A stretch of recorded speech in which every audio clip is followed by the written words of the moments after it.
Ah, there you go. So what is your version of capitalism? Let me tell you my version. Want me to tell you mine first? Yeah. All right. I think that the freedom leads to capitalism. If you want, the United States of America was about liberty and freedom when they started out. I know this Dean, rather Max disagrees with me on this, but your son. Yeah, he disagrees with me on this.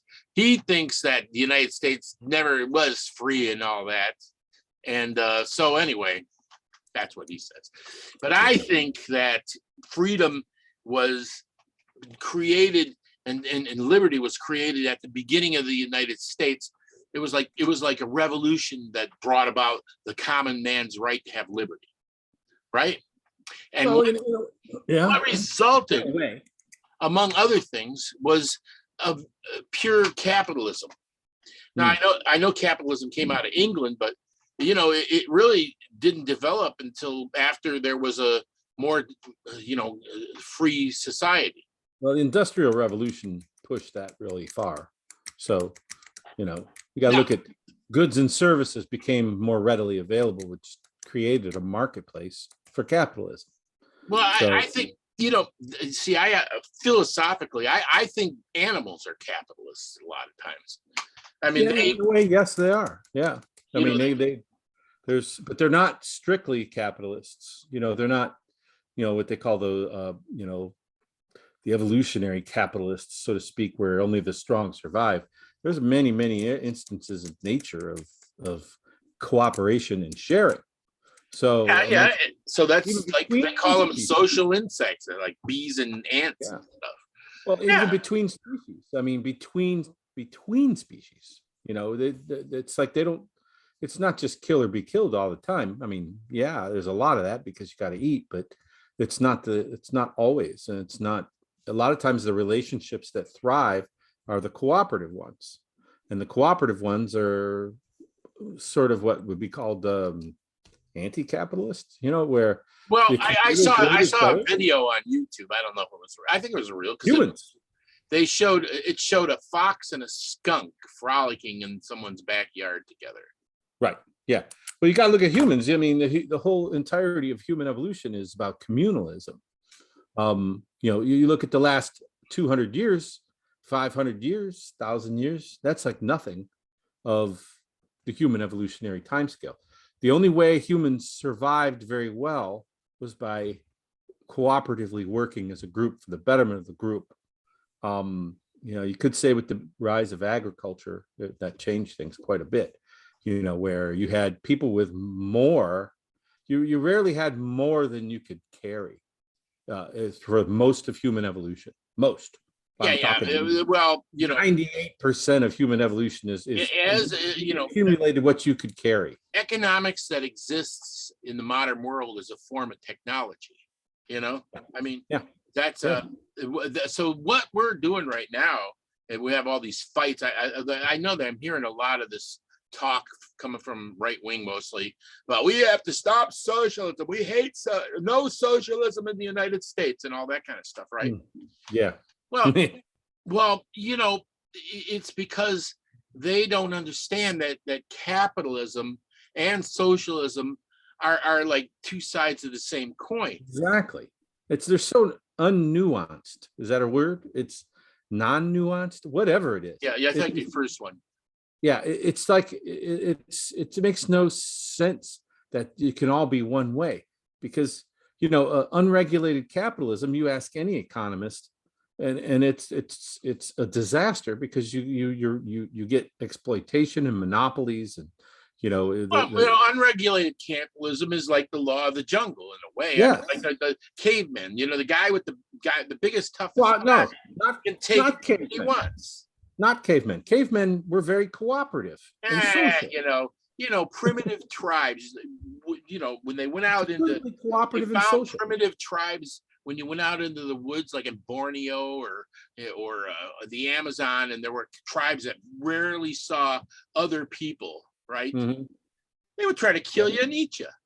You Yeah, know, but they didn't try and kill and eat their brothers and sisters. no, This is- but there was, and it is common that if someone is big and tough and strong, they can have anything they want. mm, you know, And then if they see another person, they're going to kill them and eat them. That's like the other. They're afraid of the other.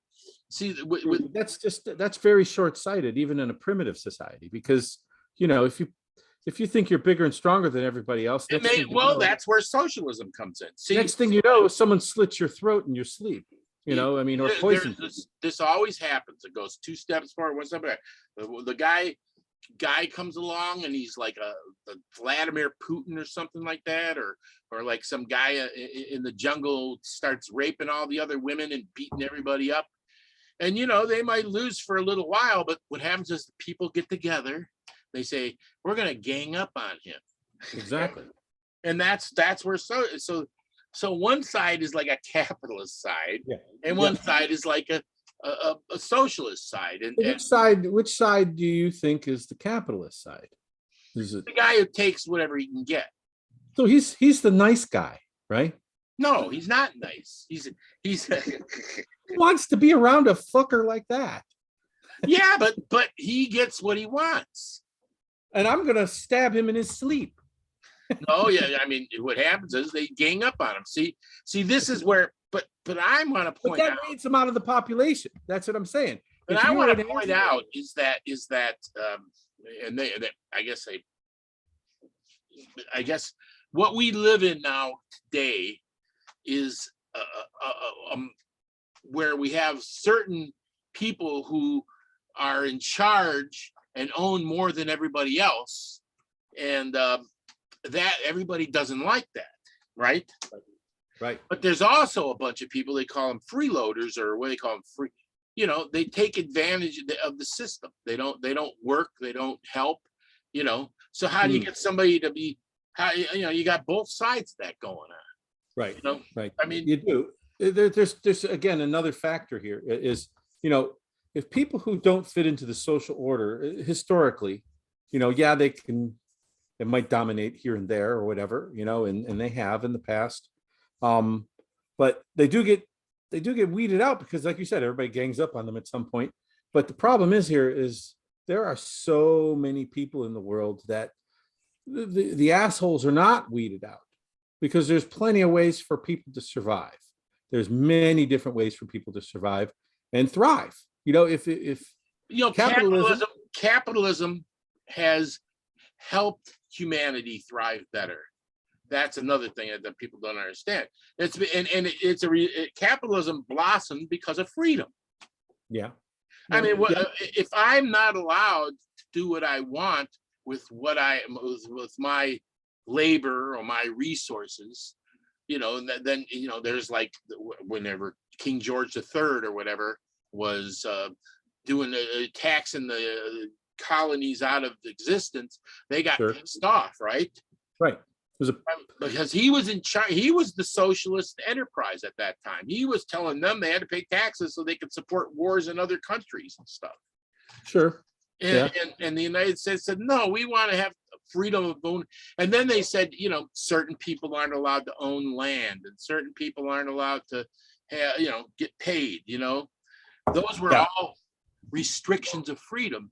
And once people became more able to own things and choose what they do with their money, then that was capitalism. That's what capitalism generally is. It's a freedom of making your best deal, Well, to a degree, but you'd always, it's the two sides of the coin again. It's like, when does your freedom to pursue your capitalist endeavors spill up against the abuse of other people's? So that's politics.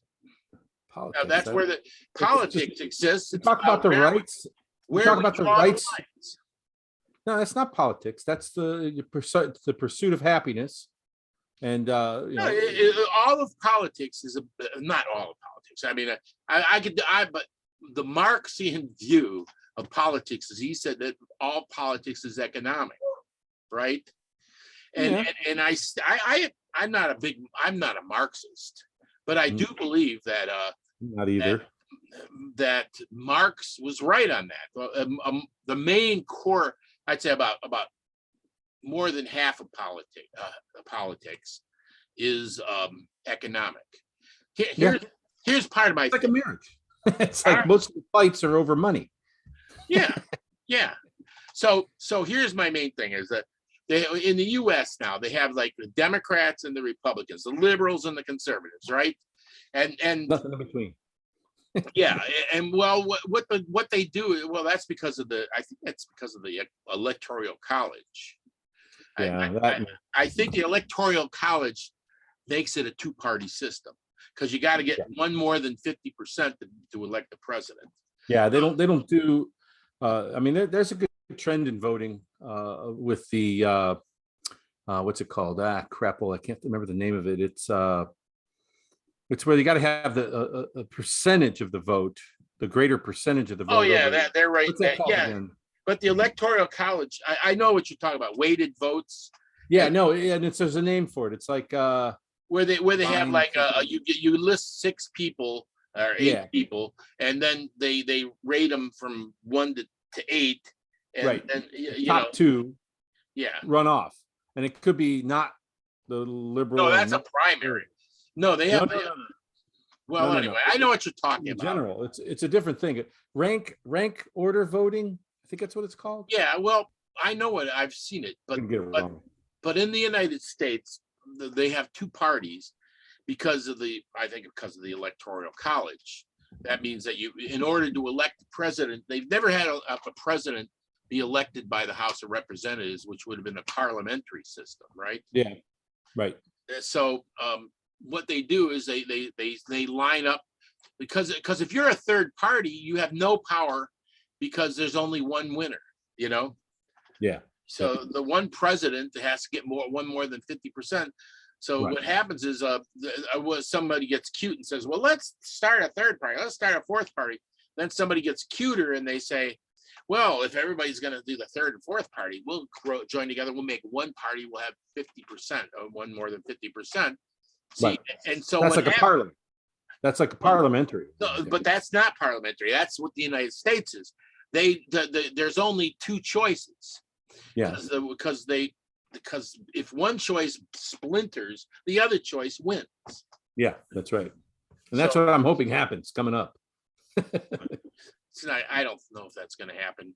I don't know what's going to happen. I haven't given any money to anybody right now because I'm kind of like neither have I. My kids. I don't give money to politics. I don't give. I have, and I've done volunteer. I have too. I have too. I've done more volunteer work than I have given money because Yeah. I've done door to door. I've done door to door stuff. Allison Russo. Not very much. I don't have very much to give. No. Yeah. But my philosophy on that is I don't give to anything that helps humans. well, I mean, if you got a human that's anti-environment and just totally anti-environment, the only way to kick them out is to get another human in there. Yeah, that's right. No, so all right. So capitalism is, you're right. It's a 2 sides of a coin, like you said. I mean, I think that's perfect because you could say complete communism is the other end, but then there's like the moderated version, which is sort of socialism, where it's not central control per se all the time, and even though it's always ends up being corrupted somehow, but it's a we don't live. America is not a capitalist society entirely. It's a mixture of the two, and I think that this is really where the argument is between capitalism and socialism is which system helps the most people thrive, and which system helps. Well, a lot of people don't know what side their bread is buttered on. Yeah, right. But you got capitalism. If you got rampant capitalism, unregulated capitalism, you have no regulations on it whatsoever, you're going to get, Yeah, a and if you really have too nasty much, if you have society. too much socialism, And it's too tightly controlled. nothing new comes about. Exactly. Well, it's harder. That's for sure. Well, yeah, about more than half of the innovations come out of a capitalist system. Yeah. I mean, Agreed. Because they've got free money, capital, to invest in innovation. well, nobody wants to work long hours for somebody else and not get anything back for it. Right. But then that gets into socialism again, where, employees don't like working for nothing. They like to work for good pay and benefits. So here's how do you get want to make this is a point I've been thinking about lately. Unions. What I've been talking about, thinking about lately is that I believe that we're getting better. We haven't got it down yet. Oh, but we're getting. I don't think better. we're going to live long enough to see it get. You think the ecology is going to crash? That's a big factor. I mean, you look at Lake Mead out in Arizona, and Nevada. Arizona's going to crash. Yeah, it's going to crash. And where are all those people going to go? They're going to figure out how to make water out of seawater. Yeah, where's the sea in Arizona? Well, they'll ship it there. Where does Lake Mead go to? It goes to California. It goes to Las Vegas too, and Phoenix. Yeah, and all the crops shipping it back the other way. All the crops in between. Desalinization is a very expensive process. They haven't figured out a really way to make human it. Beings always seem to get to it late, but they get to it when they get desperate. They figure it out. We've reached the limit, Frank. We've reached the limit. You can't figure this out. It's too many millions of people that need water. All those crops that are out there in Arizona, you fly over Arizona, it's these rings of crops that everything is dead outside of that ring. It's a desert. I know. Why would you grow shit there? I don't know. But that's drawing all the water down in the water table. That's drawing all the water out of the system. And it's detrimental to the entire ecosystem over there. I don't know exactly. They're having like an incredible drought there right now. Yeah, they are. And it's like a many-year drought. 25 years or something like that. And that isn't a drought. That's a shift. Yeah, that's a shift. Yeah. Mm-hmm. And they're just going to have to not have so many people live there. They're gonna have to move back into Ohio and Michigan and Illinois and stuff, and where they got water. Hang on, that's fine. They're going to have to move back to the Midwest where they came from. The problem is when those people left the Midwest, all those people that went there were the complete assholes. No, and now all the assholes. The California, they have a lot of different people in California. I'm kidding. We cleared ourselves out of all these assholes that went to Arizona. I think there's bigger assholes in Ohio than there are in California, to be honest. I can't argue with you there. Not at all. Just saying, That's right. So, well, anyway, we'll get our share back here. I believe, I get this. Yeah, I read some of the Buckminster Fuller stuff. And he says that technology is going to save our ass. It very well may, but the problem is you can't keep growing like this. You can't keep exploiting the planet. We're not. It's the only places that are growing are the poorest places in the world right now. Yeah, that's true. I mean, the population growth rates are dropping, but in general, it's still going up. It's just slightly slowing. I mean, it's why the exponential curve is slowly. Russia's really losing population. Japan's losing population. Yeah. All of Europe is losing population, and United States is like breaking even right now. And they're only breaking even because there's a bunch of immigrants coming into it. Yeah, everybody. True. I mean, I think if you just relied on the U.S. birth rate right now, we would be losing population. Mm-hmm. So those are Latin Americans and so forth coming into the United States. That's making us break even. I mean?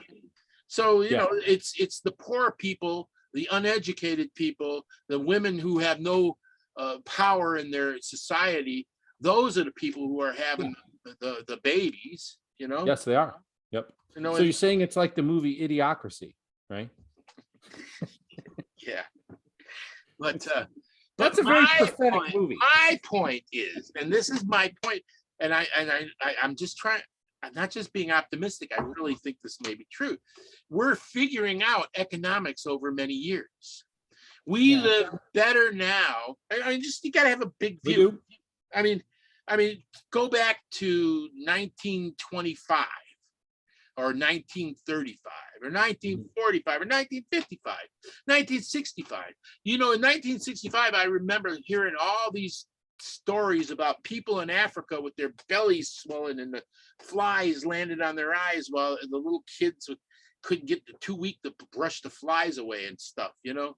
You know what I'm Biafra and stuff, you know, and then India had how many in the 40s and the 50s, they had massive famines in those days, and China in the 50s and even in the 60s had famines. None of those places are having, well, they're still having some in Africa. I think in Yemen they're having a famine right now, but I mean the amount of people that are actually eating in the world now has gotten a lot better in the last, let's say, 40 years.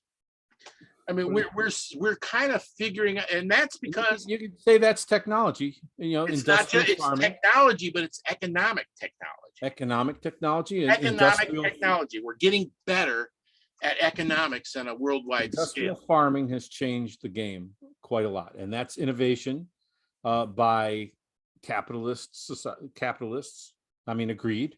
You know, but you know they lost something too. I mean, yes, you could feed more people, but now that's, you know, it's such a large scale production, especially in the production of meat, that it's like a biofeedback loop where it's the waste and the pollution and the degradation of the environment is looping back on us and causing us to be harmed by our own. There'll be some problems in the future, but I don't think it's going to wipe everything out. No, neither do I. When we hit a wall at times, people are gonna, all those Republicans, you know, just look at, I'm just complaining about Republicans here, but I used to work in environmental lobby for a while, right? Yeah. Right, and they started talking, when I was in the environmental lobby is when they started, the very first time that they really started talking about global warming, you know, as a serious, scientifically provable reality. And the first thing that people in the Republican sides and for years said, oh, there's no such thing as global warming. You know, they're saying, well, everybody's saying that there's an ice age coming. That was their line back then. I don't know. Yeah, I remember. So yet they had the data behind the scenes and suppressed it. Well, nowadays they've changed their tune. Yeah. Because they can't deny that, gee, when I was a little boy, the winters were a lot colder and longer than they are now. Right. Gee, when I was a little boy, they sure didn't have that kind of many forest fires out west. Or gee, they actually can see in their own lifetime change. Yeah. So now they say, degradation. Well, there's global warming, but it hasn't got anything to do with human beings. You know, there's like, a lot of things. Slap. Yeah, wake the fuck up, man. Yeah, there's a lot of things that prove them wrong on every level. All right. But you know, you can use your own common sense. You know, it's like, I mean, when was the last time you flew over the country? A long time ago. Okay, so when you fly over the country right now and you look down out of that airplane, you can't see a space that isn't affected by people at this point. There's crops, there's roads, there's cities, there's towns, there's lights, there's you can't see a place that's not affected. Go to Siberia, you know, everywhere. Great big area out there in Siberia. That's sure. And it's shrinking. They're cutting it back. What do you mean? They're losing population in Russia. Yeah, but they're exploiting just fine. Yeah, I guess that's true. You know, they're exploiting their resources without regulation. Without I any mean, there has they in the future we'll figure out how to live better with the environment. We will, because we'll have to. And we'll also, and I believe that economics is gotten better as a technology. I believe, and I'm gonna say capitalism is one of the reasons that all the people are eating. It's the freedom of all those people living in the third world to be able to do what they want with their land. That's giving them food. That you don't like it, but that it's becoming a more human world, I guess. Yeah, but it's just, you're right. I mean, there are, capitalism has brought a lot of things. I mean, there's no denying it, and I don't deny that capitalism it has a lot of positive aspects. I mean, it gives people an income, it gives people jobs to do, all that. This is where the problem is. It's not about, oh, capitalism bad, socialism bad. It's a fine economic balancing act between the two. And absolutely. And that's where the Democrats and the Republicans are always fighting. Is like that fine balance. Republicans, and I'll say this, literally, I don't know what percentage that would be. A large proportion of them are willing to deny reality, that any regulation at all is evil. Is evil. You want to know something. You want to know something though. Let me just say this. And I don't know. This is a very self-serving for a liberal to say kind of thing, but what the reason that is the case is because a vast number of Republicans don't know what side their bread is buttered on. That's what I think. That's what I'm saying. I mean, there are very, very wealthy heads of corporations and people who just love having lots of money, right? Yeah. And they're manipulating the dialogue, and here's how they do it, because they slight, because as I said, more than half of politics is economic, but not all of politics is economic. So what the Republicans do is they seize on. They don't really like emotional. Do you really think that Donald Trump cares about abortion? I'll bet. There's no way. Don't care. If he knocked someone up that was going to make a claim on his money, he would get an abortion so fast. Yeah. Do you think that Jeff Bezos really cares about climate change? No. Not if it affects his business. Do you think he cares about teaching critical race theory in the public schools?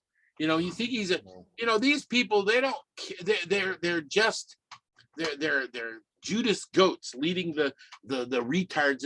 I'm sorry, I shouldn't say that. But there's these people on the dupes. Fox News and Newsmax and all the internet and everything, and they're creating this dialogue which does not benefit the people who are following the dialogue. No. And the part that baffles me the most, and I'm just say this, is like everybody thinks they're going to be a millionaire or something. I know. And then they end up being like poor, hardly can't support their children, and their car breaks down, and they still think, well, I got to help the millionaires get a tax cut. I don't want them to, I might be a millionaire someday. Yeah, I like what Bill Maher calls them. He calls them temporarily inconvenienced millionaires. It's pretty funny. And I'm like, that sums it up. They all think they're going to be millionaires, but they're not. They're never going to be. And some of them use public assistance, Yeah. I mean, they don't realize it. The classic line is, keep your hands off of my Social Security. Keep your government hands off of my Social Security. I love that one. Yeah. Keep your government hands off of my Medicare. Yeah. What? Yeah, it's that's the fine balancing act between the two. They're trying to. Those people are smart. The people who are promoting that dialogue are very smart. Yes, they are. They're very smart. Matter of fact, like deviously so, and dementedly so. They have there's a moral corruption that runs through it. Moral corruption that there's the love of money more than their fellow man. All right, so we as free thinking, free people are under no obligation to have any respect for anything, because that's part of freedom. And that's where we're at. We're at a point where we're normalizing the belief that we don't have any responsibility whatsoever. That we have I'm free, therefore I don't have to appreciate my fellow American or fellow human. I get it on the internet, and I tell somebody, well, what about, I know somebody, I'm arguing with some person. I said, I wrote that up. I know someone who they were arguing against national health care, socialized medicine, right? Mm-hmm. Saying, I know somebody personally that had breast cancer.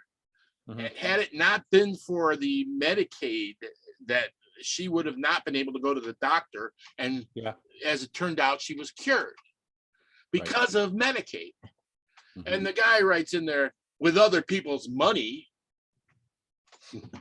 Well, that's okay. That's the point, isn't it? Is we all pay into a pool so that people aren't just dying in the streets? No, I'd be willing to bet. I don't know for sure because I didn't pursue that guy, but I don't know. He probably calls himself a Christian. Oh yeah, I wouldn't doubt it. That goes hand in hand. I mean, when did Christ? You can tell by my background. Screw those sick people. Kick them when they're down. Yeah, to Jesus. Yeah, but I'll give it to church. They can handle it. Hey, I go to church on Sunday. I'm a holy guy, and I'm going to heaven. So fuck those poor people. Excuse my language. Yeah, I will probably get banned now. The church I go to doesn't allow poor people in it like that. Yeah. It's just like it's more like a deal-making social club, Yeah, no, it's soul insurance is what it is. Soul insurance. Yeah. Did I ever tell you how I used to? Did I ever tell you how I used to try and pick up girls by selling them my soul? So, did it ever work? Not once. Not even once. You creeped them out. You creeped them out, man. I usually pulled that one out once I realized this. I was not gonna meet a girl that night. Well, yeah. Get off the subject. Tom Rosick used to use the ping pong technique. Ping pong. Or no,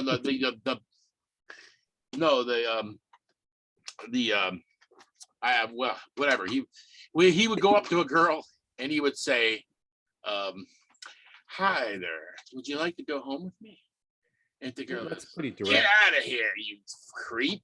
He'd go boing, and he'd go up to the next girl. And he said, amazingly enough, it worked very often that he ended up going home with some girl. That's like insane. That's like that's the pinball. The pinball probabilities.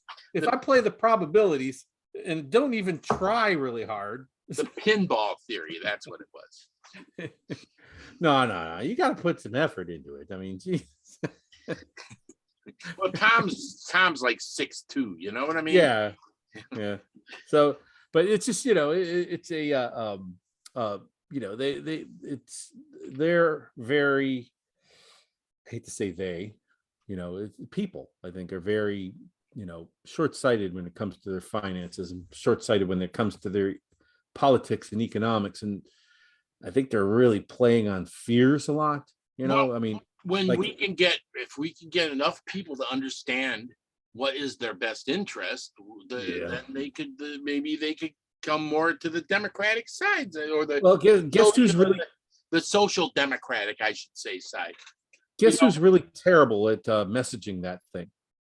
The Democrats. Yeah, they're terrible. They're just because there's a lot of idiot Democrats. Yeah, there is. I mean, there are. I don't want to get into it. Let's talk about. Well, I don't have time to talk about much else, but But my final conclusion. You can make your All closing right. statement. I think we nailed on the capitalism a little there. I think we nailed it, and we didn't really go on freedom so much, but Well, my point being is that freedom is capitalism is a natural result of freedom. I also wanted to talk about how capitalism also is spreading throughout the whole world. It's not democracy that's spreading. yeah, but it is. Capitalism is spreading through the whole world, but regulation is not. Slow behind it. Slow. Yeah, you're right. But some countries have some regulate. China's been like pulling back. See, they're not as good at it even as the United States. I think Germany and France are really good at it, especially France and Sweden and Denmark and those countries. They're really good at it. They live a comfortable life. They have plenty to eat, and they have big company. IKEA, what is it? IKEA and Sam's. What's that one? And what's their corporate tax rates? Really high. Yeah. The supply. They have a lot of taxes. They have a lot of taxes, but the government. Here's one of the problems, though. Right now is that the people in the United States. There's this. It's a popular trend. It went to the left and now it's moved to the right.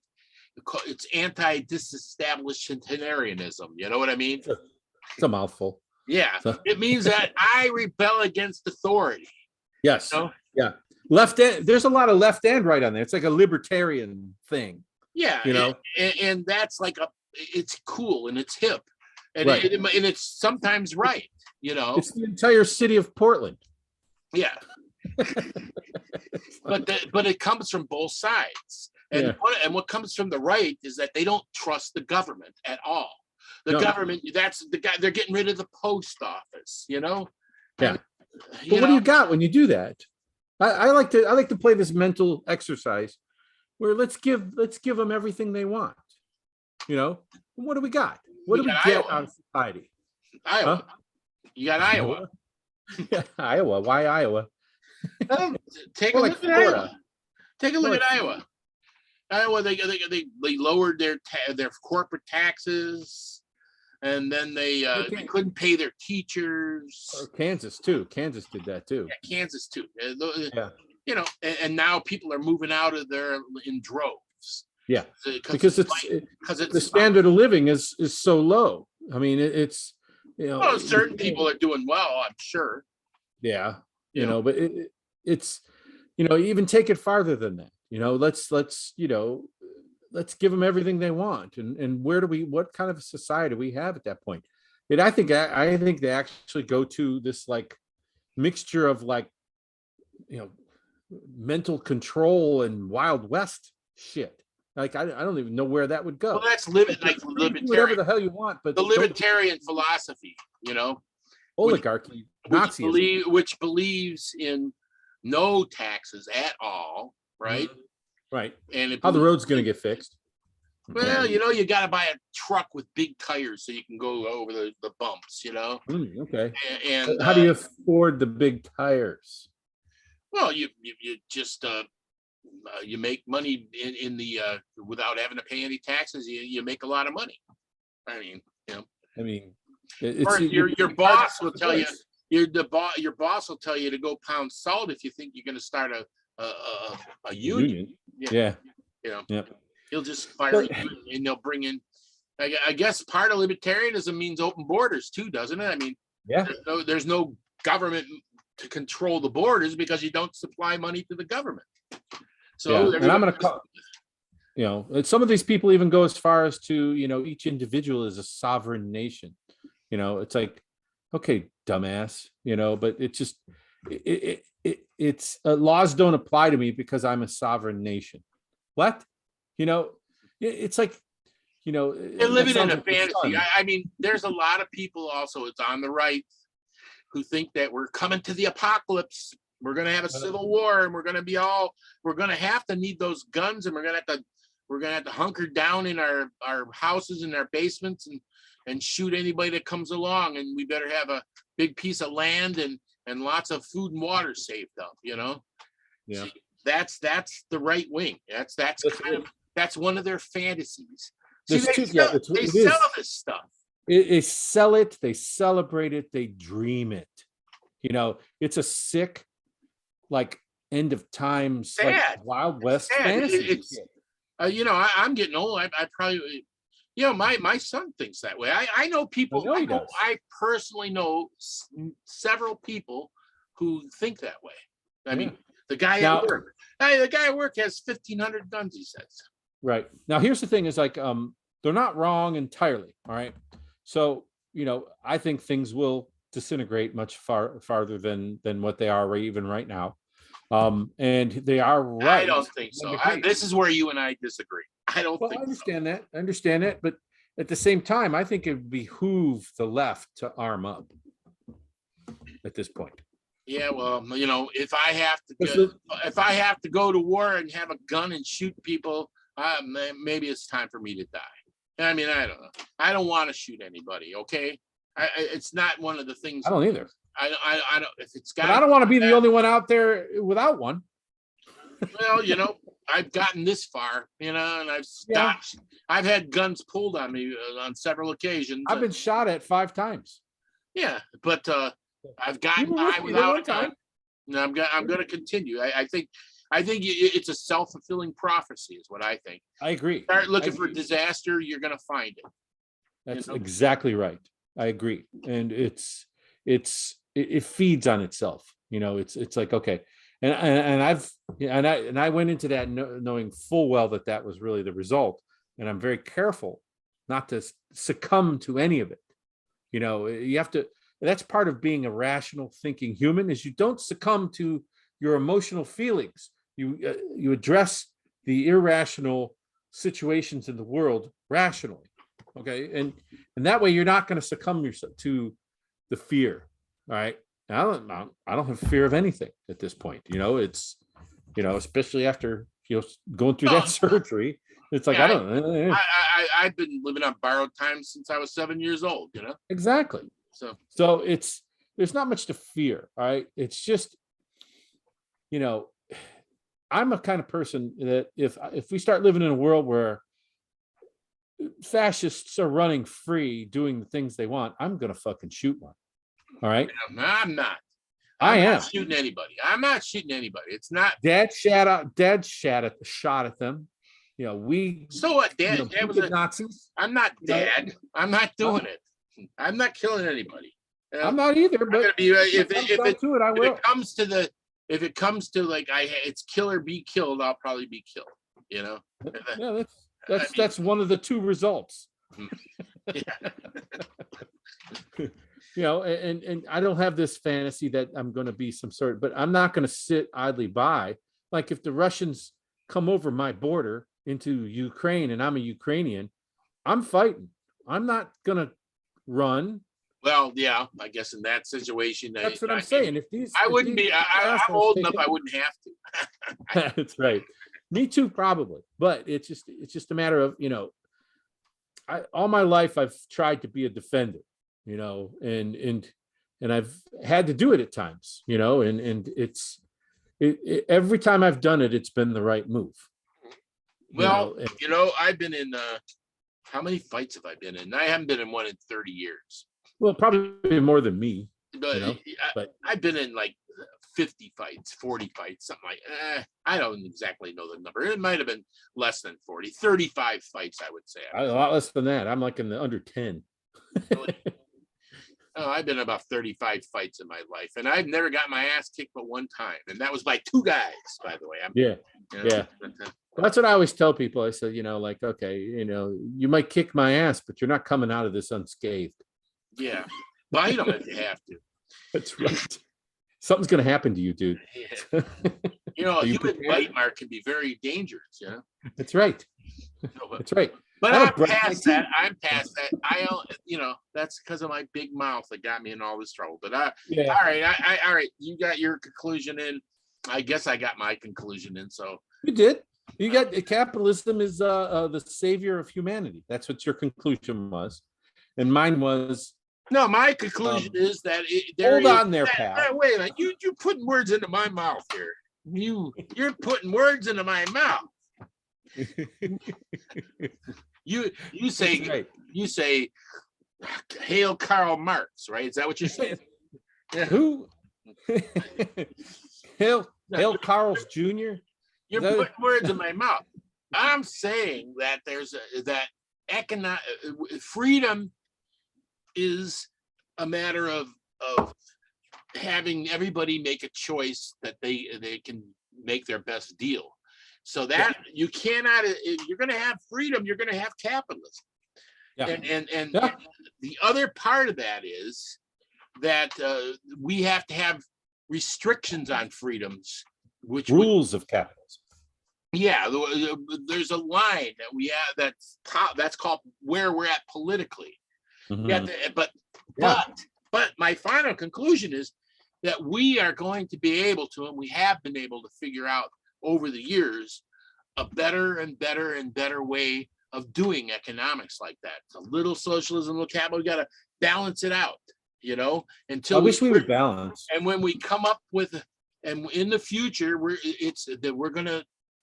we've improved all technologies, and we're going to improve this technology too, the technology of economics. Yeah. I mean, we get into money. Money, we'll talk about that another time if you want. But the future of money is kind of interesting, It is. It really is. Yeah. It's going to be. That's an interesting topic, where it's going. All right. Well, I'm gonna let you go. That's fun. I'm gonna post this on Facebook. All right. All right. Fun. All right. Bye-bye. Bye.